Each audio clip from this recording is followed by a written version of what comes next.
মুখ্যমন্ত্রী মমতা বন্দ্যোপাধ্যায় অনুপ্রেরণায় এবং উত্তরবঙ্গ উন্নয়ন দপ্তরের উদ্যোগে মঙ্গলবার একাধিক উন্নয়নমূলক কাজের সূচনা হয়ে গেল মালদার গাজল ব্লকে। এই উপলক্ষে এদিন গাজল ব্লক প্রশাসনের পক্ষ থেকে ব্লকের অন্নদাশঙ্কর ভবনে এক অনুষ্ঠানের আয়োজন করা হয়। সেই অনুষ্ঠান মঞ্চ থেকে উন্নয়নমূলক কাজের সূচনা করেন উত্তরবঙ্গ উন্নয়ন দপ্তরের প্রতিমন্ত্রী সাবিনী ইয়াসমিন।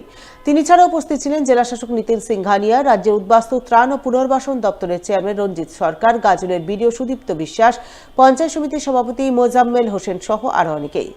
এদিন তাদের সকলের উপস্থিতিতে গাজল ব্লকের 3টি গ্রাম পঞ্চায়েত এলাকায় প্রায় 5 কোটি টাকা বরাদ্দে 3টি ধারাই রাস্তার কাজে আনুষ্ঠানিক শিলান্যাস করেন মন্ত্রী সাবিনী ইয়াসমিন। গাজল ব্লকে আমরা 3টি রাস্তার সূচনা করলাম, যার এস্টিমেট কস্ট হচ্ছে টোটাল 5 কোটি 13 লক্ষ, এবং একটি হেলথ সাব সেন্টারেরও এখান থেকে শুভ সূচনা করা হলো, যার এস্টিমেট কস্ট হচ্ছে 10 লক্ষ। আমি ধন্যবাদ জানাই এখানকার সমস্ত বডিকে। অন্যদিকে উত্তরবঙ্গ উন্নয়ন দপ্তরের অর্থানুকূলে প্রায় 1.5 কোটি টাকার রাস্তার কাজে শুভ সূচনা হয়ে গেল মালদার হবিবপুর ব্লকে। মঙ্গলবার রাস্তার কাজের আনুষ্ঠানিক সূচনা করলেন উত্তরবঙ্গ উন্নয়ন দপ্তরের প্রতিমন্ত্রী সাবিনী ইয়াসমিন। এদিন হবিবপুর ব্লকের সতপুর থেকে রানাহাট পর্যন্ত প্রায় 1.5 কিলোমিটার কংক্রিট ঢালাই রাস্তার কাজ শুরু হয়। এই কাজের জন্য উত্তরবঙ্গ উন্নয়ন দপ্তর থেকে প্রায় 1.5 কোটি টাকা বরাদ্দ হয়। সেই বরাদ্দকৃত অর্থে ফিতে কেটে নারকেল ফাটিয়ে রাস্তার কাজে শুভ সূচনা করেন উত্তরবঙ্গ উন্নয়ন দপ্তরের প্রতিমন্ত্রী সাবিনী ইয়াসমিন। এছাড়া উপস্থিত ছিলেন হবিবপুর ব্লকের বিডিও মনোজ কাঞ্জিলাল, জেলা পরিষদের কর্মাধ্যক্ষ রেজিনা মুর্মু, পঞ্চায়েত সমিতির সদস্য পীযূষ মণ্ডল, বিশিষ্ট সমাজসেবী কিষ্টু মুর্মু সহ অন্যান্যরা। হবিবপুর অঞ্চলে সৈয়দপুর থেকে রানাহাট পর্যন্ত প্রায় 1.5 কিলোমিটার রাস্তার পাকা রাস্তা হবে আর কি, তার শুভ সূচনা করলাম। আমি প্রথমেই ধন্যবাদ জানাচ্ছি বাংলার মুখ্যমন্ত্রী মমতা ব্যানার্জিকে, এবং এই রাস্তাটা হয়ে গেলে প্রচুর মানুষের সুবিধা হবে। পুরাতন মালদার মোহরপুর গ্রামীণ হাসপাতালে প্রতিবন্ধী শংসাপত্র প্রদান শিবির হয়ে গেল মঙ্গলবার। শিবিরে পুরাতন মালদা ব্লকের বিভিন্ন প্রান্ত থেকে প্রায় 400 জন প্রতিবন্ধী মানুষ ভিড় জমান। তাদের বিভিন্ন বিষয়ে বিশেষজ্ঞ চিকিৎসকরা প্রথমে শারীরিক পরীক্ষা নিরীক্ষা করেন এবং প্রতিবন্ধীদের শনাক্তকরণ করে সেই অনুযায়ী তাদের শংসাপত্র প্রদান করেন।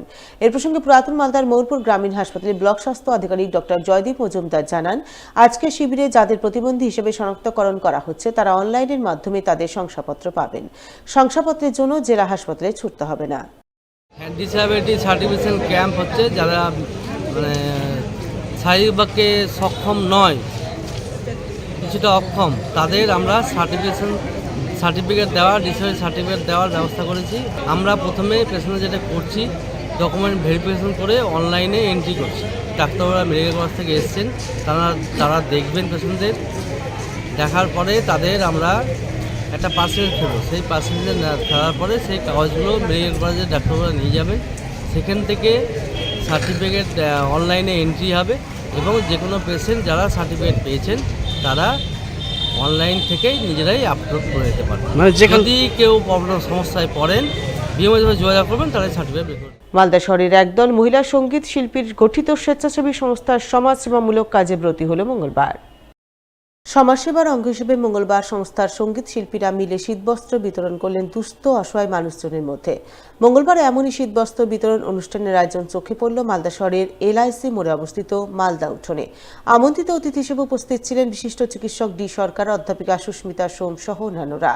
তারা সকলে মিলে এদিন সংস্থার মহিলা সঙ্গীত শিল্পীদের তরফে মানিকচক ব্লকের গঙ্গাভাঙ্গন পীড়িত এলাকার অসহায় মানুষজন ও দুস্থ ছাত্রছাত্রীদের হাতে নানান শীতবস্ত্র তুলে দেন। মূলত আমাদের গানের একটা টিম আছে, কিন্তু আমরা বছরে 3-4টা সামাজিক কাজও করে থাকি। কারণ আমি মনে করি সংস্কৃতির সঙ্গে এই সমাজের এই সামাজিক কিছু কাজকর্ম করাও আমাদের নীতির মধ্যে পড়ে। তো আজকে তার একটি অংশ হলো আমাদের শীতবস্ত্র দান। তো আমরা সাধারণত ইন্টেরিয়ারের লোকজনকে আনার চেষ্টা করি। এবার মানিকচকের বন্যাপীড়িত এলাকায় ওইখানে ঘাটের ধারে বস্তির মানুষ এবং তাদের যে বাচ্চারা ধর্মুটোলা প্রাথমিক বিদ্যালয়ে পড়ে, তাদেরকে বাবা মারা সোয়েটার কিনে দিতে পারে না। আমরা তাদের সোয়েটার এবং সেই সব বস্তির তাদের বাবা মাদের কম্বল প্রদানের ব্যবস্থা করেছি।